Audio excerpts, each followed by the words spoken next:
आप इसकी कॉलेज में जाकर डिग्री ले लें और कहें कि हम कुंडलिनी को जागरूक कर सकते हैं।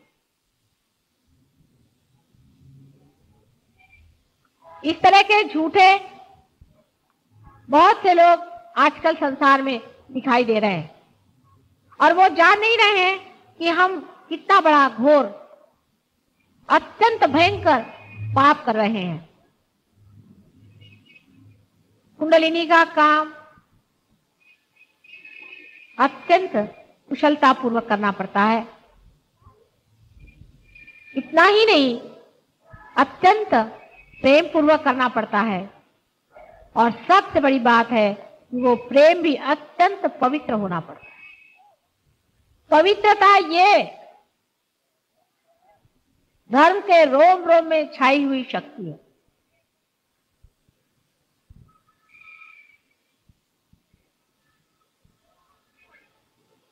जो आदमी पवित्र नहीं होता है,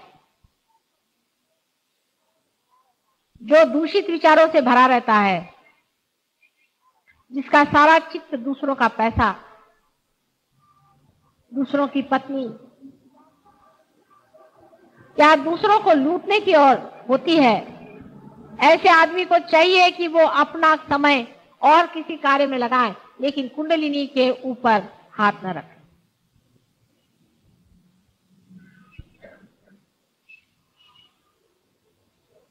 कुंडलिनी जितनी सौम्य है, जितनी कृपालिनी है, जितनी वरदायिनी है, जितनी मातृ हृदय से प्लावित है, उतने ही उसको संभालने वाले गण बेटी जो कि उसकी रक्षा करते हैं वो प्रखर और तेजोमय है। किसी भी प्रकार का खेल जब कुंडलिनी के साथ होता है तो वो पूरी तरह से कुंडलिनी की रक्षा में तत्पर रहते हैं और ऐसे लोगों को नष्ट भ्रष्ट कर देते हैं जो इस तरह का पाप करते हैं। सबसे महान पाप, सबसे बड़ा पाप संसार में यही है कि किसी भी साधक की कुंडलिनी अनधिकार चेष्टाओं से उत्कृष्ट करना। इससे बढ़ के कोई भी पाप संसार में नहीं है। मां की हत्या से भी बढ़ के ये सबसे बड़ा पाप है कि आप किसी की कुंडलिनी को हाथ लगा रहे हैं अनधिकार चेष्टाओं से।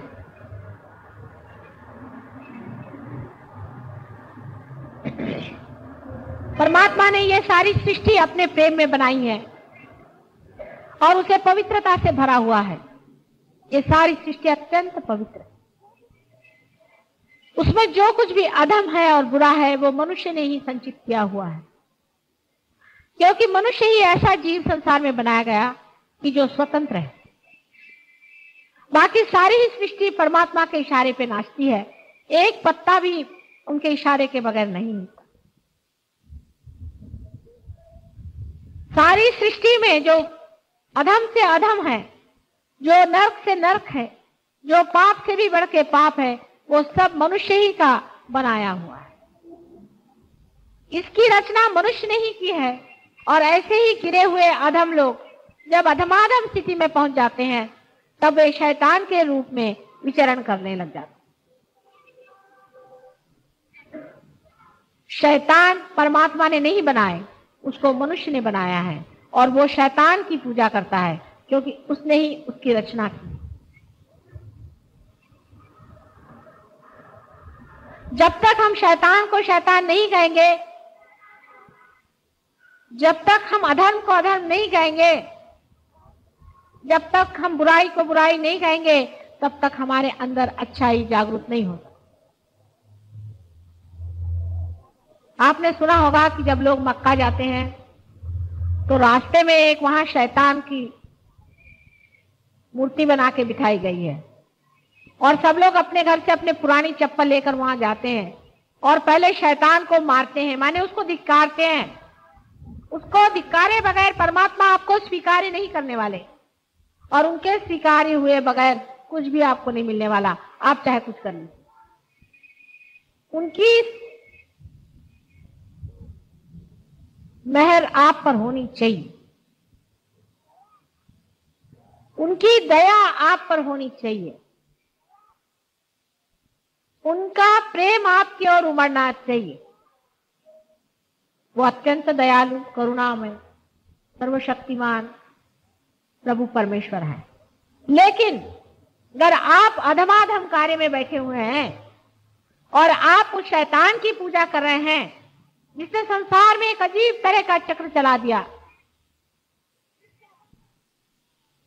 जिसने अधर्म का एक चक्र चलाया हुआ है, और जो उसके बहुत सारे अनुचर संसार में पैदा होकर के अधर्म को फैला रहे हैं, जब तक उस शैतान को तुम पूरी तरह से धिक्कार नहीं करोगे, तब तक परमात्मा भी आपको स्वीकार्य नहीं कर। इस मामले में अगर आधा अधूरापन है आपके अंदर में, तो आप अपने ही साथ छल कपट कर रहे हैं।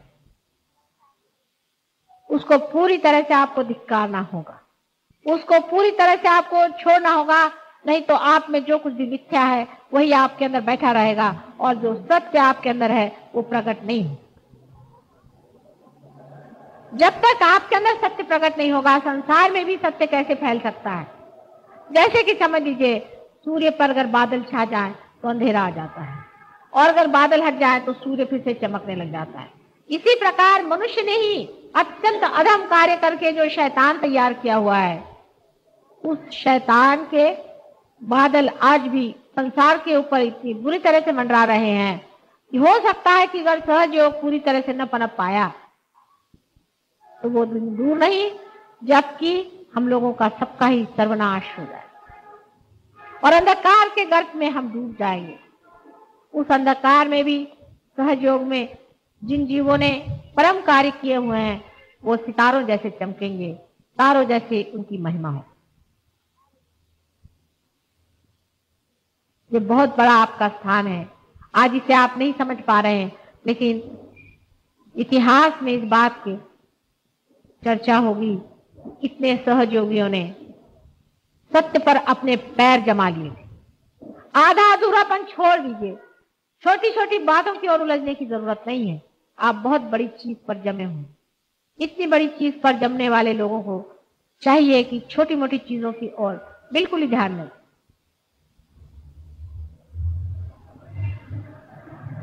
आपके अंदर की शक्ति भी आपके स्वयं तैयारी पर ही प्रवाहित होती है। अगर आपकी तैयारी कम हो तो वो शक्ति भी थोड़ा हल्का ही अपना जोर दिखाएगी, लेकिन अगर आपकी तैयारी पूरी तरह से है और शैतान को पूरी तरह से नाही और धिक्कार करने की आपके अंदर शक्ति है, तो आप ही में से बहुत बड़े बड़े संत और गुरुजन निकलने वाले हैं। और एक बड़ी भारी पीढ़ी आज जन्म ले रही है। एक 5 साल के बच्चों से लेकर के आज ऐसे नवोदित बहुत से बड़े बड़े जीवों ने एकदम से संसार में जन्म ले लिया है, जैसे कि ऊपर ही से कहीं से सारा की सारा उनका पूरा तबका टैका ही उतर आया। बहुत से बच्चे मैं देखती हूँ कि वो पार ही पैदा हो गए, पर नींव के पत्थर तो आप ही हैं। सहयोग के नींव के पत्थर आप लोग हैं।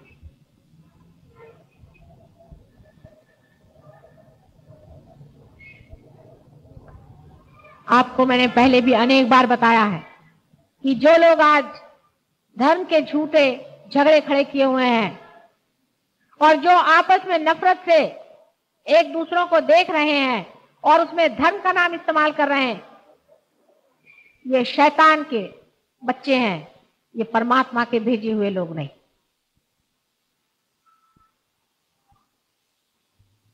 परमात्मा ने कभी भी द्वेष और दुष्टता को मान्यता नहीं दी है, लेकिन उसका खंडन किया है, उनका संहार किया है।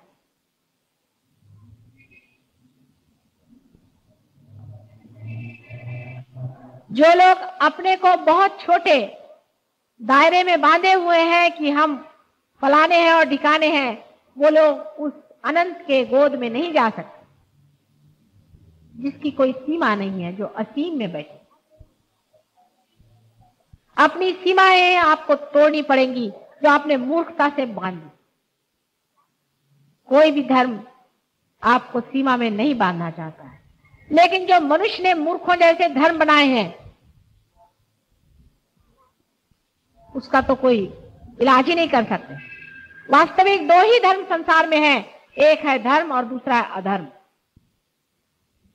तीसरा कोई धर्म है ही नहीं। एक है धर्म जिसे धारणा अंदर होती है, और दूसरा है अधर्म। जितने बड़े बड़े गुरुजन हो गए हैं सब धर्म के लिए लड़े, और उस वक्त में जो अधर्म में थे उनसे लड़ते रहे। फिर उसका नाम मुसलमान कहिए, चाहे उनका नाम आप हिंदू कहिए, चाहे उनका नाम आप क्रिश्चियन कहिए, लेकिन उनके जितने भी फॉलोअर थे, अनुयायी थे, उन लोगों में वो सत्यता नहीं थी। उन्होंने अपने छोटे छोटे ग्रुप बना लिए और अधर्म के दो झगड़े होने लगे। एक अधर्म से दूसरा अधर्म लड़ने लगा। धर्म में झगड़ा कोई नहीं होता है, धर्म में कलह नहीं होता है। धर्म सब एक है, सब के अंदर एक है, सब में एक ही बैठता है। उसमें कोई आर्ग्यूमेंट नहीं होता है। जब आप लोग सबके और हाथ करके खड़े होते हैं तो सभी के सब बताएंगे कि माँ इस आदमी से हमें यहाँ जलन आ रही है, माने उसके आज्ञा चक्र पकड़ा हुआ है, सब के सब बताएंगे। एक फर्क नहीं बताएगा, दूसरा फर्क नहीं बताएगा। जो कोई भी इस हॉल के इस छत को देखेगा तो यही बताएगा कि ये छत सफेद रंग का है, दूसरा रंग नहीं बता सकता। जब आप हंसेंगे तो एक ही ढंग से हंसते हैं, और जब रोएंगे तो आपके आंख से आंसू आएंगे और एक ही ढंग से आप रोएंगे। उससे भी कितना अधिक धर्म का अपना स्वरूप है जो कि व्यापक है और सबके अंदर एक जैसा।